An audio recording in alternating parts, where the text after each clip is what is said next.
Imagine a nation torn apart by brutal terrorist groups, with thousands of civilians caught in a spiral of violence, and a young leader forced to declare total mobilization to save his people from disaster. Can Ibrahimtraoré defeat JNIM and ISGS, or is this a war destined to fail?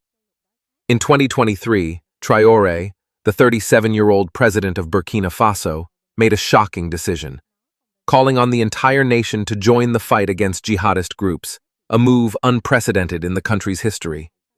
Get ready to step into the dark world of this anti-terrorism war, where every decision is a life-or-death gamble. Watch now. Burkina Faso is grappling with one of the most severe security crises in Africa, with jihadist groups like JNIM, Jamaat Nasr al-Islam wal-Muslimin, affiliated with al-Qaeda, and ISGS, Islamic State in the Greater Sahara, wreaking havoc since 2015, controlling over 40% of the territory, according to the latest ACILA data from June 2025. JNIM, formed in 2017 by merging local groups like Ansar Dine and AQIM, has turned northern Burkina Faso into a war zone, employing tactics of village occupation, illegal taxation, and youth recruitment with religious promises, while ISGS, which split from the Islamic State in 2015, operates in the eastern regions near the Niger border with even more savage attacks, using improvised bombs and beheadings to instill fear. By 2023, when Traoré rose to power through a coup, the situation had spiraled beyond control.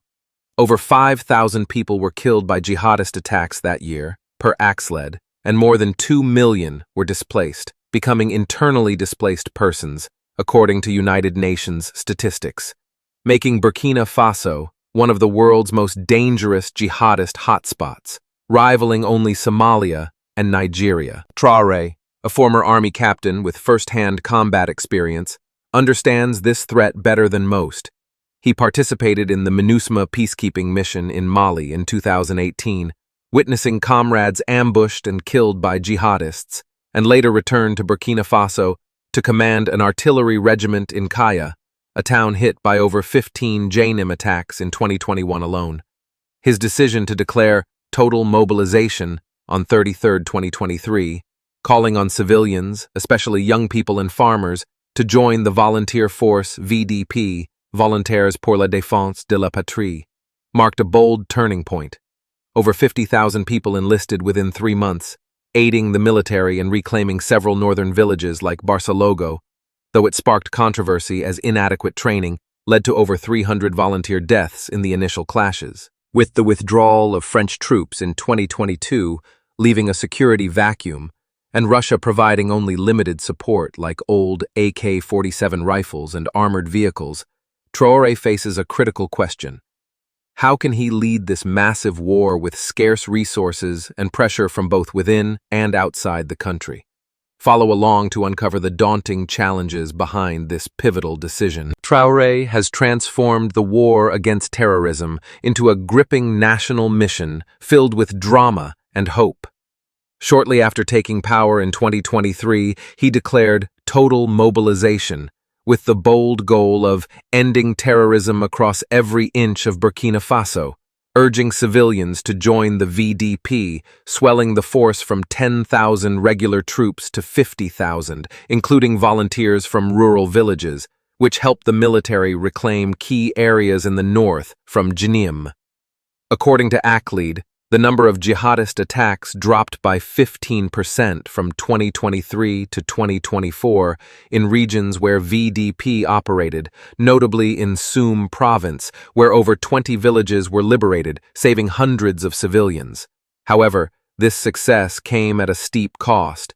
Civilian casualties rose by 20% due to poorly trained volunteers, resulting in over 1,000 civilian deaths in uneven clashes. JNIM, with approximately 5,000 fighters, employs a strategy of village occupation and taxation to fund operations, controlling 30% of the north with strongholds in Soum and Oudalan, while ISGS, with 2,000 fighters, focuses on border attacks with Niger, carrying out over 50 bombings and killing more than 1,000 people in 2024, turning the southeast into a new hotspot. The reasoning behind the total mobilization stems from the chaotic security situation following Traoré's expulsion of French troops in February 2023, which ended the presence of 400 French special forces from Operation Barkhane, leaving a gaping security void. According to ACLED, jihadist attacks surged by 30% immediately after the French withdrawal, with over 2,000 deaths in the first 6 months of 2023, forcing Traoré to act swiftly.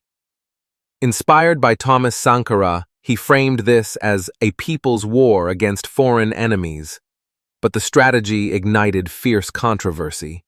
The VDP has been accused of power abuses, killing over 200 civilians during cleanup operations, according to Human Rights Watch, and reliance on Russia, which provided $200 million in support, including Il-76 aircraft and rifles, falls short of equipping 50,000 fighters. An ex-post on July 20th, 2025 from an activist in Ouagadougou criticized, "Total mobilization was a mistake. Traoré is throwing people into the fire," sparking a wave of online dissent. Could this effort truly bring hope, or is it a dangerous gamble pushing Burkina Faso toward chaos? Don't look away, a surprise is on the horizon. In 2025, Traoré's war against terrorism faces its greatest challenge yet.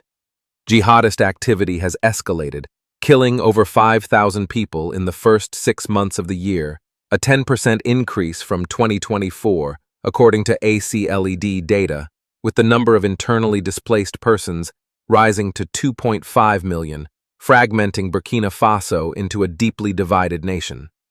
The VDP, despite helping reclaim 20 villages in the Sahel region and saving over 3,000 civilians, struggles with significant setbacks. A lack of equipment like bulletproof vests and armored vehicles has led to over 500 volunteer deaths, and poor coordination with regular forces resulted in a major defeat at Djibo on 15, 2025, where Jinim recaptured 5 villages. An unexpected turn emerges. A leaked document on July 25, 2025, from an internal military source on X reveals Traoré is secretly negotiating with Iran for combat drone support against jihadists, with a pledged $100 million cooperation deal over 3 years, including 20 Shahed 136 drones, though this could strain relations with current ally Russia and provoke U.S. sanctions due to Iran's status. The climax of this struggle lies in the Sahel Alliance, AES, with Mali and Niger, where Traoré has bolstered the combined force to 20,000 troops, including VDP units, to form a unified front against jihadists. However, ECOWAS imposed economic sanctions in January 2024, driving rice prices up by 25%, and shrinking the economy by 2%, according to the IMF, placing immense pressure on the population. A startling revelation. The total mobilization recruited 50,000 people, but only 30% received proper training, leading to abuses documented by HRW, with over 300 civilian deaths by VDP hands in 2024. In conclusion, Traoré's efforts are a courageous stand to protect his nation, but the growing jihadist threat, insufficient international support, and internal controversies could lead to the collapse of the AES alliance. Should he succeed, Traoré could emerge as a symbol of anti-terrorism across Africa, but failure might plunge Burkina Faso into total chaos, with the risk of jihadists fully dominating the north. With Iran's potential involvement, the war could shift course, offering new hope, yet opening the door to a larger-scale conflict. Can Traoré overcome these odds and guide his country toward peace? Don't miss Day 9, Traoré and the Economy, Gold Nationalization Transforming Burkina Faso. Thanks for watching, and see you next time.